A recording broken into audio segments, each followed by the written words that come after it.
तो good morning. जैसा कि हमने पिछले लेक्चर में सिंधु सभ्यता के बारे में पढ़ रहे थे और सिंधु सभ्यता के कुछ चीज़ों को हमने पढ़ लिया था और हम उस समय समाज को पढ़े थे, फिर राजनीति पढ़ी, फिर हमने बोला था कि अगले लेक्चर में आपको आर्थिक व्यवस्था और उसका धर्म के बारे में बताऊंगा, फिर उसके नगर नियोजन के बारे में बताऊंगा, फिर कुछ इंडस वैली सिविलाइजेशन या ये कहें तो सिंधु सभ्यता के कुछ साइट्स के बारे में जो उत्खनन में मिले हैं, क्या चीज़ हमें कहाँ से डैम मिला है, कहाँ से हल मिला है, कहाँ से मूर्तियाँ मिली हैं, ये सब सारी चीज़ें हैं। तो आइए पहले टॉपिक को हम कंप्लीट कर लेते हैं, आर्थिक व्यवस्था। सिंधु सभ्यता की आर्थिक व्यवस्था कैसे संचालित होती है या कैसी थी उस समय की। हालांकि हमें कोई स्क्रिप्चर या कुछ भी ऐसा तो मिला नहीं है जहाँ पे हम पढ़ के एकदम पूरी तरीके से डिफाइन करके बोले, हमें पुरातात्विक अवशेषों के माध्यम से ही हम इस चीज़ों को बता रहे हैं। तो आर्थिक व्यवस्था में सबसे पहली बात है कि जो सिंधु सभ्यता की अर्थव्यवस्था थी, मुख्य व्यवसाय उसमें जो था कृषि और पशुपालन आधारित था। कृषि इन से आप सुनते होंगे जौ, सबसे पहला प्रमाण अगर सिंधु सभ्यता में मिलता है जौ का मिलता है, चावल का मिलता है, कपास का मिलता है, गेहूं का मिलता है, अलग अलग जगहों से जो उत्खनन क्षेत्र से मिले हैं हमें। लेकिन हाँ, इसमें भी कुछ अपवाद है, हमें गन्ने का अवशेष बिल्कुल नहीं मिला। क्वेश्चन पूछता है कि फिर मीठे के तौर पे क्या यूज करते थे, शहद। मैं आगे लिखाऊंगा ऐसे, इसको क्लियर करते इसलिए चल रहा हूँ। दूसरा था व्यापार, आंतरिक व्यापार और बाहरी व्यापार। आप प्रेजेंट टाइम में भी देखते हैं, जैसे हमारा भारत देश है, जैसे कि हम देखेंगे एक तटीय प्रदेश से, जैसे गोवा हो गया, महाराष्ट्र हो गया, तमिलनाडु का कोस्ट हो गया, वहां से एक तरीके से आप देखेंगे तो इंडिया की चीजों को बाहरी या दूसरे देशों में निर्यात किया जाता है और कुछ चीजें जो इंडिया में नहीं होती वहां से आयात किया जाता है। तो यही होता है आंतरिक और बाहरी व्यापार, जिससे कि एक तरीके से इकोनॉमी जनरेट होती है। इकोनॉमी इससे एक तरीके से देखे तो इकोनॉमी सर्कुलेट होती रहती है। जो चीज इंडिया में नहीं है वो हम बाहर से मंगा लेते हैं या उसकी पूर्ति की जाती है। तो यह है आंतरिक व्यापार और बाहरी व्यापार। व्यापार, आंतरिक व्यापार, इसको लिखिएगा जरूर। आंतरिक व्यापार में आप देखेंगे तो राजस्थान था, गुजरात था, दक्षिण भारत। इसको मैं बोल देता हूँ, राजस्थान में खेतड़ी का खान आप लोग प्रेजेंट टाइम में भी है, तांबे की सबसे बड़ी खान राजस्थान में जो है, इस चीज को एग्जाम्पल के तौर पर आप लिखिएगा। राजस्थान में खेतड़ी की खान है तांबा, और गुजरात में लेड वुड मिलता था जो भी अब आसपास है। दक्षिण भारत गोल्ड मिलता था, आप देखेंगे। और फिर बाहरी व्यापार में अफगानिस्तान, ईरान, इराक, यहाँ से आप देखेंगे तो मोस्टली जो हमारा व्यापार था अफगानिस्तान, ईरान, इराक। आप आगे पढ़ाऊंगा इस चीज को भी। दो व्यापारिक केंद्र थे सिंधु सभ्यता के, कौन कौन से? एक दिलमन जो कि बहरीन में है और एक बलूचिस्तान जो कि अफगानिस्तान में है। ये दो मेसोपोटाम, ऐसा नहीं, सिंधु सभ्यता और मेसोपोटामिया का आपसी में व्यापार केंद्र तो था ही, लेकिन इन दोनों के अदर भी दो व्यापारिक केंद्र थे। दिलमन, बहरीन, बलूचिस्तान, दो व्यापारिक केंद्र थे। तो ये चीजें मैं नोट करूंगा। इसके बाद कुछ मुख्य फसलें में उपजाऊ भूमि। उपजाऊ भूमि क्यों? क्योंकि एक तरीके से ये सभ्यता जो थी नदियों के किनारे बसी हुई थी। आप जानते हैं कि नदियों के किनारे जितनी सभ्यता, या एक तरीके से मिट्टी जो होती है द्वाब क्षेत्र होता है, इसलिए मिट्टी बहुत उपजाऊ होती है। यही कारण मैंने इसलिए लिख दिया इस चीज को, उपजाऊ भूमि क्षेत्र। आप इसको एक तरीके से विशेषता में भी लिख सकते हैं। और मुख्य फसलें क्या थी? जौ, चावल, गेहूं, कपास, नील, सरसों। नील का भी निर्यात होता था और मतलब कि बाहरी देशों में निर्यात होता था नील का, पुराने समय से नील चला आ रहा है। इस चीज को नोट करिए। इसके बाद मैं व्यापारिक केंद्रों के बारे में कुछ फीचर्स इसके बताऊंगा, विशेषता बताऊंगा। तो सिंधु सभ्यता की अर्थव्यवस्था के बारे में मैं बता रहा था। सिंधु सभ्यता की अर्थव्यवस्था कृषि, पशुपालन और व्यापार आधारित थी। ठीक, ये पहला पॉइंट है, नोट करते चलिएगा आप लोग।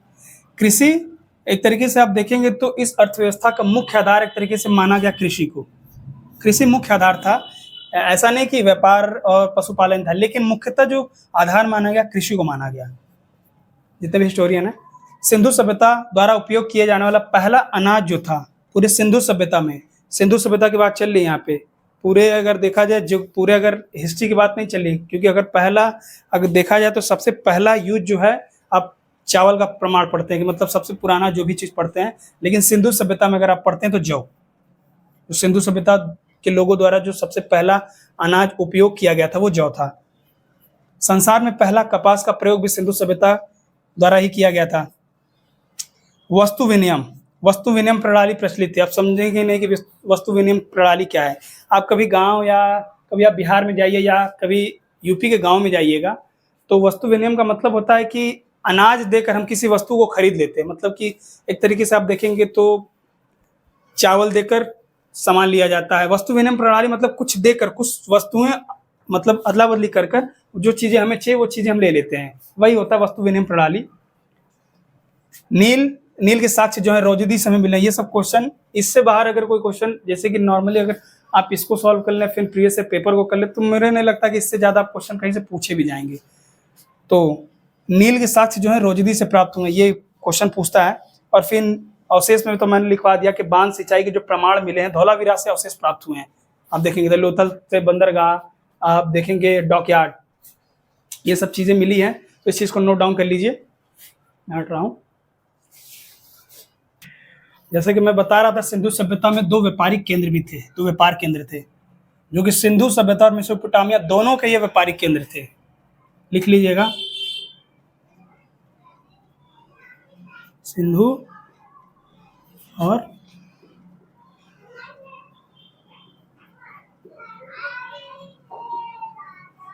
मेसोपोटामिया दोनों के व्यापारिक केंद्र थे। कौन? दिलुमन जो बहरीन में था, मकरान जो बलूचिस्तान अफगानिस्तान जो है इस समय वर्तमान में। ये चीज़ें नोट करिएगा। पशुपालन में देखिए, वो ऊँट पालते थे, जो कि ऊँट के अवशेष कालीबंगा से हमें मिले हैं। ये सब साक्ष्य बेसिस है, जो अवशेष हमें मिले हैं उसके बेसिस पे हम कहे जाते हैं। हालांकि आप कंफ्यूज होंगे कि घोड़ा और शेर नहीं बोला जाता कि नहीं मिलते हैं, लेकिन इसके भी अवशेष हमें लोथल और सुरकोटडा से मिलते हैं। सुअर थे, भैंस थे, भेड़, हाथी, बकरी, जितनी भी चीज़ें थी पाली जाती थी। और अपरिचित जिस चीज़ से थे वो घोड़ा और शेर, लेकिन घोड़े की साक्ष्य हमें लोथल से मिलते हैं और सुरकोटडा से मिलते हैं।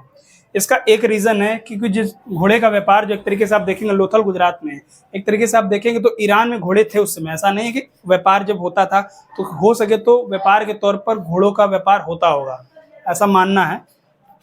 सबसे महत्वपूर्ण कोई पशु अगर था तो एक सिंग वाला पशु आप सिंधु सभ्यता के मोहरों में भी देखेंगे, पशु के चित्र को अंकित करके दिखाया गया, मतलब प्रतिलिपि के तौर पर उसे चित्रित या अंकित किया गया था। ये चीज़ें नोट करिए, उसके बाद मैं इस चीज़ के धर्म को बताऊंगा।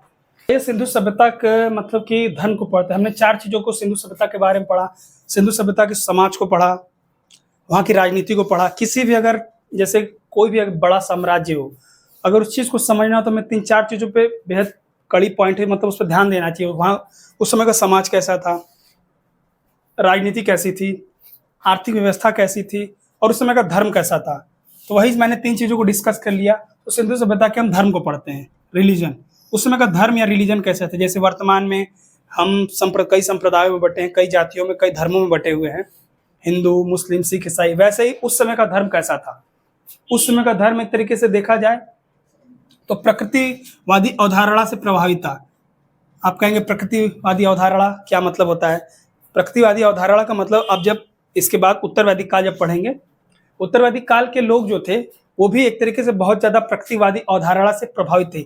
हालांकि जब आप उत्तरवैदिक बोल रहे हैं, वैदिक काल के लोग, उत्तरवैदिक काल की तरफ जब हम बढ़ते हैं तो धीरे धीरे ये चीज़ें बदलती है। फिर हम व्यक्तिवादी अवधारणा, मतलब कि मनुष्य के रूप में हम भगवान को पूजने लगते हैं या मूर्ति के रूप में। जैसे कि एग्जाम्पल में आप गुप्ता समय देखेंगे मूर्तियों का विकास है, मंदिरों का विकास होने लगा। आप देखेंगे कृष्ण की मूर्तियाँ बनने लगी। मूर्ति मतलब एक तरीके से मूर्ति पूजा प्रचलन में आ गई एक तरीके से। उसी को व्यक्तिवादी अवधारणा, मतलब किसी चीज़ को एक तरीके से प्रतिरूप मान के, मूर्ति के प्रतिरूप के रूप मान के एक तरीके से धर्म, मतलब उसकी उपासना की जाती है, वर्शिप की जाती है। तो यही होता है प्रकृतिवादी अवधारणा। प्रकृतिवादी सिंधु सभ्यता के लोग मुख्यतः प्रकृतिवादी अवधारणा से प्रभावित थे। ठीक, प्रकृतिवादी अवधारणा मतलब पेड़, जैसे वर्तमान में भी ऐसा नहीं कि इसमें केवल मूर्ति पूजा। जैसे हिंदू कल्चर में आप देखेंगे कि बहुत सारे लोग पेड़ों की पूजा करते हैं। एक तरीके से आप देखेंगे तो वो एग्जाम्पल एक तरीके से प्रकृतिवादी अवधारणा। हालांकि एक तरीके से इसका साइंटिफिक रीजन ये है कि मतलब कि ऐसे एक तरीके फॉरेस्ट रिजर्व रहते हैं, मतलब कि एक तरीके अपना एक मिथ दिया जाता है कैसे, मतलब कि पेड़ों को संरक्षण मिलता है। प्रकृतिवादी अवधारणा पेड़ हो गया। जैसे सूर्य की उपासना आप वैदिक काल में जब पढ़ेंगे, आप पढ़ेंगे इंद्र के बारे में पढ़ेंगे, जो सबसे मुख्य देवता माने जाते हैं। इंद्र थे, वरुण थे, आप पढ़ेंगे सोम देवता को पढ़ेंगे। इन सब ये प्रकृतिवादी अवधारणा से प्रभावित थे। उस समय का जो धर्म था। आप स्वास्तिक देखते होंगे, जो ऐसे एक स्वास्तिक ऐसे स्ट्रक्चर बनता होगा, ऐसे करके स्ट्रक्चर जो बनता है, ये स्वास्तिक वाला जो स्ट्रक्चर बनता है, एक तरीके से ये स्वास्तिक स्ट्रक्चर जो सिंधु सभ्यता से ही आया है। और स्वास्तिक का शाब्दिक अर्थ होता है मतलब सूर्य की उपासना या सूर्य को समर्पित। लिखा भी है स्वास्तिक चिन्ह जो प्रकृतिवादी अवधारणा से प्रभावित है, जो सूर्य को समर्पित है। हालांकि सिंधु सभ्यता में कुछ जगहों पे हमें मूर्तियों की मतलब मूर्ति के अवशेष भी मिले, जैसे मातृ देवी की मूर्तियां। मतलब इसीलिए इस समाज को एक तरीके से मात्र सत्तात्मक विशेषता में सिंधु सभ्यता का पढ़ेंगे। मात्र सत्तात्मक क्यों कहा जाता है? क्योंकि उत्खनन साइट से जितनी भी चीजें हैं, बहुत सारी मूर्तियां जो है फीमेल या एक तरीके से बोले तो महिलाओं की मिली बहुत अधिकतर। इसीलिए उस समाज को मतलब कि जितने भी हिस्टोरियन हैं, बहुत सारे हिस्टोरियन अपने मत पर आकर बोलते हैं कि उस समय का समाज मात्र सत्तात्मक रहा होगा, ये है। तो मात्र फिर देखिए कि मात्र देवी की मूर्तियां एक तरीके से पूजा, ये मतलब उस समय एक तरीके से मूर्तियों की भी पूजा होती थी, ऐसा नहीं कि नहीं होती थी, होती थी। जो व्यक्तिवादी अवधारणा मैंने बताया, व्यक्तिवादी अवधारणा मतलब जब हम किसी का वर्शिप या किसी की उपासना मूर्ति के रूप में या किसी मनुष्य की उपासना मतलब कि एक तरीके से हम ह्यूमन स्ट्रक्चर एक तरीके से बोले तो प्रतिलिपि के रूप में उसको मानकर हम पूजा करते हैं। जैसे कि अगर आप देखेंगे प्रकृतिवादी अवधारणा में जैसे हम सूर्य को मानते हैं, एक तरीके से नेचर, इसको एक तरीके से बोलेंगे तो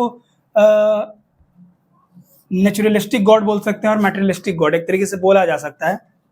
तो आप उम्मीद है ये चीजें समझ जाओगे। मातृ देवी की पूजा जो होती थी ये व्यक्तिवादी अवधारणा से प्रभावित है। क्वेश्चन पूछेगा ऐसे, जैसे कि क्वेश्चन पॉइंट लिख के लिख देगा क्या मतलब सिंधु सभ्यता में प्रकृतिवादी अवधारणा और व्यक्तिवादी अवधारणा दोनों प्रचलित थी, तो ऑप्शन आप मार दीजिए, मतलब कि लगाइएगा आंसर को, क्योंकि दोनों चीजें हमें पुरातात्विक अवशेषों के हिसाब से इस चीज को मतलब इस चीज को बताया गया। तो ये चीजें सही है, गलत नहीं है कि नहीं मिलती है, लेकिन है मतलब दोनों मिलती है।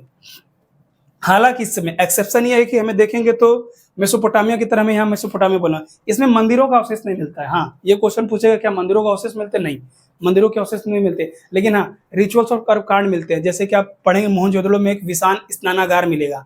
स्नानागार इन द सेंस जैसे कि इस समय आप देखेंगे हिंदू सभ्यता में या हिंदू कल्चर में आप देखेंगे गंगा का बहुत बड़ा इंपॉर्टेंस है।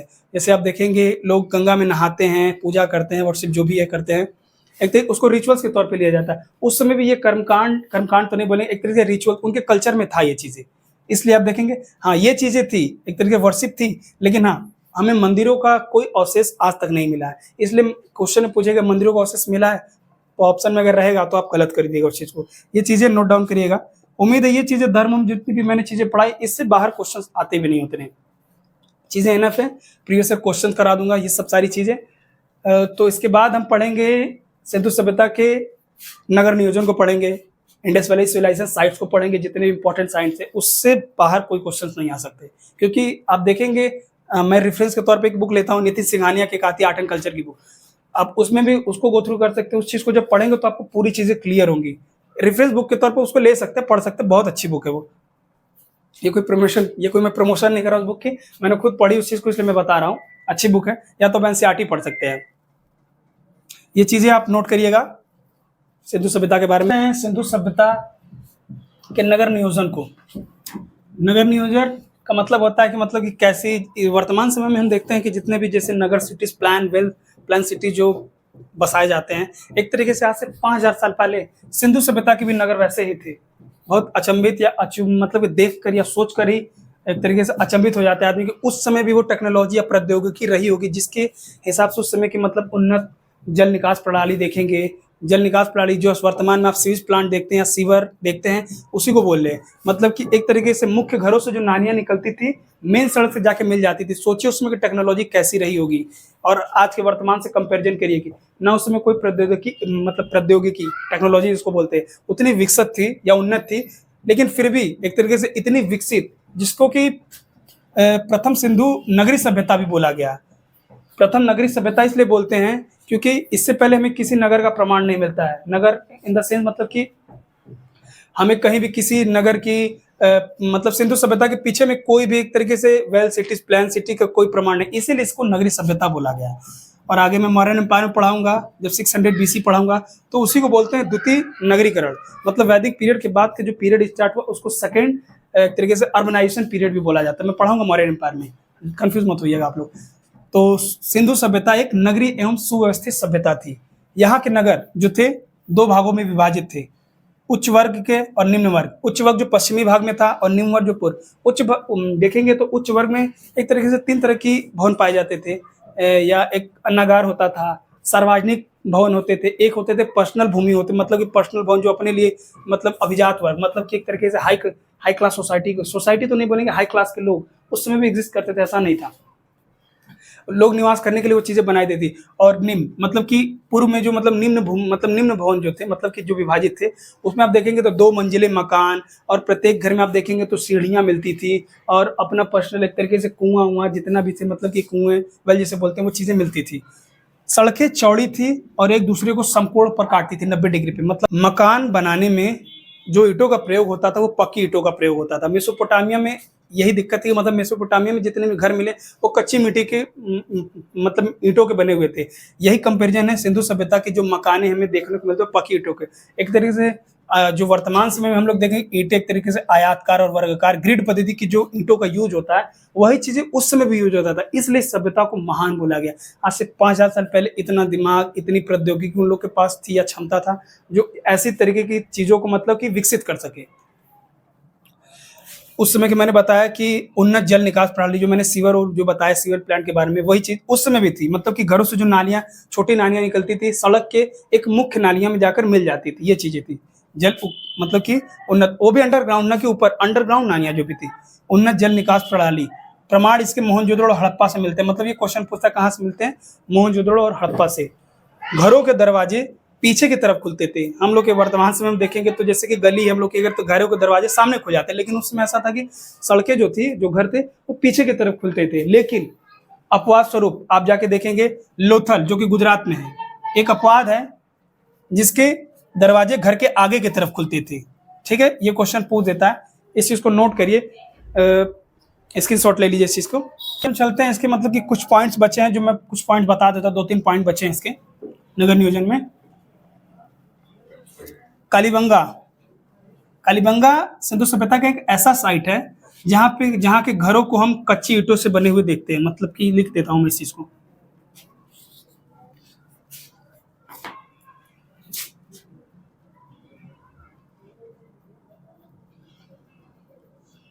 कालीबंगा में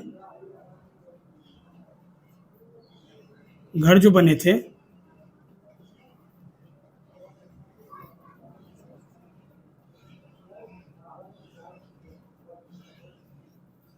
कालीबंगा में जो घर बने थे वो कच्ची ईंटों के बने थे। ये पूछ देता है कि हर जगह तो पक्की ईंटों के बने थे, कहां पर कच्ची ईंटों का प्रयोग हुआ था, कालीबंगा। और मैंने बताया कि प्रत्येक नगर 2 भागों में विभाजित था, जिसको बोलते हैं उच्च वर्ग, जिसको पश्चिमी भाग में था वो, और निम्न वर्ग, मतलब निम्न जो बोलते हैं वो पूर्व में था। लेकिन धौलावीरा जो कि गुजरात में है, धौलावीरा एक ऐसा क्षेत्र है जिसके नगर को 3 भागों में विभाजित किया जाता। उच्च वर्ग देखा, निम्न वर्ग देखा, इसमें था मध्य वर्ग। ठीक, यही अंतर था। ये पॉइंट है, लिख लीजिएगा। उसी नगर नियोजन में लिखिएगा इस पॉइंट को कि विज्ञान, प्रौद्योगिकी एवं कला। विज्ञान एवं प्रौद्योगिकी का मतलब क्या होता है? विज्ञान एवं प्रौद्योगिकी मतलब उस समय की जितनी भी चीजें आप देखेंगे, एक सुव्यवस्थित नगर व्यवस्था थी, मतलब नगरीय व्यवस्था थी, पक्की ईंटों का प्रयोग होता था। एक तरीके से हमें कई जगहों पे बांध मिलेंगे, बांध के मतलब अवशेष मिले हैं लोथल से, एक तरीके से आप देखेंगे। फिर आप देखेंगे वहाँ की कला कहते आर्ट क्ले, मिट्टी की मतलब मिट्टी की मूर्तियां जो बनती थी, कांस्य की मूर्तियां। इस सभ्यता को कांस्य युगीन सभ्यता भी कहते हैं, भूलिएगा मत। पूछ देता है कि किस सभ्यता को कांस्य युगीन सभ्यता भी कहते थे, मैं बताऊंगा अभी। मृदभांड, जिसको पोएट्री बोलते हैं, उस चीजों को भी ये कला में था, मतलब कि उसमें भी कला इतनी विकसित थी। मैं बताऊंगा कांस्य की मूर्तियां किस तरीके से बनती थी, लुप्त मोम टेक्निक से बनती थी, एनसीईआरटी में मेंशन इस चीज। और फिर मिट्टी की जो मूर्तियां थी वो पिच ब्लेडिंग के, मतलब कि निधि सिंघानिया के बुक में साफ साफ लिखा है, मतलब कि पिच ब्लेडिंग के मेथड से बनती थी जो भी चीजें हैं। अगर कभी मान लीजिए मेंस में क्वेश्चन आता है इसे, जैसे मेंस में सिंधु सभ्यता के मतलब कि उसकी विशेषताओं के साथ उसके विज्ञान और प्रौद्योगिकी के बारे में कुछ बताइए, मतलब उस समय की चीजों को लिखिए। मतलब तो बहुत सिंपल है, उसकी कुछ विशेषताओं को लिखेंगे, नगरीय सभ्यता थी, जितने भी 10 पॉइंट ऐड करेंगे, उसके बाद चीजों को मेंशन करते हुए, नहीं कि कुछ भी मेंशन करते हुए, इंट्रोडक्शन, बॉडी पार्ट्स, कंक्लूजन को लिखते हुए जाएंगे, तो आंसर एक सटीक आंसर आपको सामने रिप्रेजेंट होगा। तो चलिए हम इसके बारे में, इसके मेनली सिंधु सभ्यता के विज्ञान प्रौद्योगिकी को मैंने कैरेक्टरिस्टिक में लिखा दिया है। आप पढ़ेंगे हम इसकी कला को, कला क्या थी सिंधु सभ्यता की। तो आइए हम पढ़ते हैं सिंधु सभ्यता की जो कला थी, जिसमें पहला है पोइट्री, जिसको मृदभांड, मिट्टी के बर्तन जिसको बोलते हैं। जैसे कि अभी भी, अब तो खैर जनरेशन बढ़ गया है तो हम लोग हर चीज़ें अपनी अपने हिसाब से ऑब्जेक्ट बना लेते हैं, लेकिन उस समय जब उतनी टेक्नोलॉजी नहीं थी, उस समय के मृदभांड जो थे अधिकतर देखेंगे मिट्टियों के बने हुए थे। मिट्टी का मतलब कि जो आज वर्तमान में आप देखेंगे, जो एक तरीके से गगरी उगरी देखते होंगे आप, मिट्टी के जो गगरी या मिट्टी के बर्तन, उसी को एक तरीके से मृदभांड अनाज रखने के लिए थे, मतलब कि कुछ पेय पदार्थ रखने के लिए जो चीज़ें बनाई जाती थी उसी को मृदभांड बोलते थे। ये स्ट्रक्चर ऐसे होता था, नॉर्मली ये स्ट्रक्चर ऐसे होता था, जो भी था मृदभांड ऐसे ऐसे बनते थे। अब एनसीईआरटी पढ़ेंगे तो ये स्ट्रक्चर आपको, बेसिक चीजें आपको मिलेंगे वहां पे। तो इस सभ्यता के लोगों ने जो विशेष प्रकार की मृदभांड का प्रयोग किया था, कौन से मृदभांड पर एक तरीके से विषय, किसी भी अगर देखेंगे आप जब पढ़ेंगे एक तरीके से चित्रकारी पढ़ेंगे तो उसका विषय वस्तु होता था, मतलब किस विषय पे किस चीज की चित्रकारी होती है, मतलब उस मृदभांड पर मनुष्यों के वृत्त के, वृत्त मतलब ये वृत्त शकल एवं मनुष्यों की, जानवरों की आकृतियां बनी हुई होती थी। और मृदभांड जो थे दो तरीके, मतलब दो टाइप के होते थे उस समय, एक था साधारण मृदभांड, एक था रंगीन। साधारण मृदभांड जिसमें एक तरीके से केवल एक रंग, लाल रंग का प्रयोग होता था, क्वेश्चन पूछा भी है ये। और रंगीन में लाल एवं काला में बहुत ज्यादा तौर पर ये यूज हुआ है, मतलब कि ये रंगीन मतलब बहुत अधिक साइट पे देखने को मिले, लाल एवं काला रंग के जो प्रयोग है मृदभांड, वो चीजें आपको देखने को मिली है। तो ये चीजें आप नोट करिए। उसके बाद मैं आपको मूर्ति कला, आर्ट एंड क्ले बनाऊंगा, फिर मतलब कि मिट्टी की मूर्तियां जिसको आर्ट ऑफ क्ले बोलते हैं। उसके बाद में आपको कांस्य की मूर्तियां जो कि लुप्त मोम टेक्निक से जो बनती हैं, उसमें की सबसे उत्तम टेक्निक, मतलब मूर्ति बनाने में टेक्नोलॉजी का उदाहरण है। और मोहरे, मोहरे इन द सेंस, एक तरीके से आप सिंधु सभ्यता में पढ़ेंगे, एक तरीके से ये एक तरीके से त्रियामी या वर्गाकार या आयात करके एक तरीके से ये स्ट्रक्चर ऐसे होता था इनका, ये मोहरे। इनका उपयोग आप देखेंगे सिंधु सभ्यता में एक तरीके से व्यापार के तौर पे भी होता था, मतलब व्यावसायिक तौर पे इसका प्रयोग होता था। एक तरीके से इनके आर्ट में आता है ये मोहरे। मोहरों का प्रयोग इस सभ्यता में बहुत अधिक पैमाने पर हुआ। इसमें कम से कम आप देखेंगे तो 500 से ज्यादा मोहरे आपको मोहनजोदड़ो में देखने को मिलते हैं, और पूरे सभ्यता में 2000 से ज्यादा मोहरे देखने को हमें मिलती हैं ये सभ्यताएं में। इस सभ्यता में यह आयताकार वर्गाकार प्रकार की मोहरे मिली हैं उत्खनन से हमें, ये प्रमाण है, मतलब पूछ देता है किस प्रकार की थी। इन मोहरों पर बैल और भेड़, भैंस, एक सिंग वाला गैंडा की आकृति हमें मोहरों पर मिली है। लेकिन अपवाद, यूपीएससी में एक बार क्वेश्चन पूछा था प्रीलिम्स में कि मतलब मोहरों पे किस जानवर की आकृति नहीं पाई गई अभी तक, गाय की। ये यूपीएससी में क्वेश्चन पूछ चुका, किस ईयर में ये तो नहीं याद, लेकिन यूपीएससी में क्वेश्चन पूछा गया। ये चीजें थी। आप फिर एक पढ़ेंगे हम उसमें, आप जैसे कि धर्म में पढ़ा रहे थे कि पशुपति की मूर्ति पढ़ा रहे थे, वो भी एक तरीके से आप देखेंगे एक मोहर मिली है जो कि इंडस वैली सिविलाइजेशन मोहर वाला स्ट्रक्चर जो है उसमें मतलब पशुपति की आकृति है। आप देखेंगे तो एक व्यक्ति है, मतलब कि उसमें बीच, मतलब कि उसमें बैठा हुआ है, उनके एक तरीके से सर पे देखेंगे तो 3 तरफ से जानवरों से घिरे हुए हैं, और उनके दाएं में आप देख, जैसे एक तरीके से दाएं तरफ कोई और जानवर है, बाएं तरफ कोई और जानवर है, और नीचे एक तरीके से देखेंगे 2 हिरण के ऊपर, मतलब अपने आसन जिस पे बैठे उसके नीचे 2 हिरण मिलते हैं। वो चीज, उस चीज के बारे में मतलब उससे क्वेश्चन आता है, मैं वो चीज अभी लिखा दे रहा हूँ उस चीज को।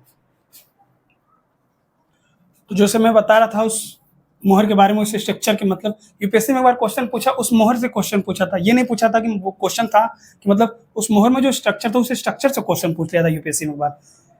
तो चलिए उस स्ट्रक्चर को हम डिस्कस कर लेते हैं, पूछ देता है कभी कभी। तो मतलब वो पशुपति की जो मूर्ति या मोहरे हैं, जिसको मतलब कि शिव की उपाधि भी मिली, आदि शिव भी बोलते हैं, वो कहाँ से प्राप्त हुई थी? मोहनजोदड़ो से मिली थी। एक तरीके से देखेंगे तो योगी मुद्रा में थी आदि शिव, वो निम्न सिंहासन पर बैठे थे। उसी सिंहासन के नीचे आप देखेंगे स्ट्रक्चर में 2 हिरणों के ऊपर उनका सिंहासन था। उनके मतलब तीन तरफ से उनका सिर घिरा हुआ था, मतलब कि 3 तरफ से जानवर थे, मतलब कि 3 तरफ से जानवर की एक तरीके से सिर थे। आप देखेंगे फिर आप देखेंगे बाएं, मतलब कि उनके बाएं साइड जो स्ट्रक्चर में आप देखेंगे गैंडा और भैंस की आकृति देखने को मिलती है। उनके दाएं में हाथी और बाघ की देखने को मिलती है, और पैरों के नीचे जहां वो बैठे थे उसी निम्न सिंहासन के नीचे 2 हिरणों की आकृति में देखने को मिलती है। क्वेश्चन सोचिए, इतना डेप्थ से क्वेश्चन पूछा था, उस स्ट्रक्चर से क्वेश्चन पूछ लिया था। उम्मीद है ये लेक्चर थोड़ा समझ में आया होगा पूरी तरीके से। मैंने इसको बहुत डेप्थ में चीजों को समझाया है, कम से कम 4-5 लेक्चर में है। अब इसके इंडस वैली सिविलाइजेशन के कुछ साइट्स हैं या जो स्थल हैं उसको पढ़ाऊंगा। उसके बाद में जितने क्वेश्चंस आए हों उन चीज़ों को मैं कंप्लीट कराऊंगा। आई होप आप लोग को ये लेक्चर थोड़ा समझ में आया होगा। अगर समझ में आया होगा तो लाइक करिए, शेयर करिए, कमेंट करिए और सब्सक्राइब करिए। तब तक के लिए नमस्कार।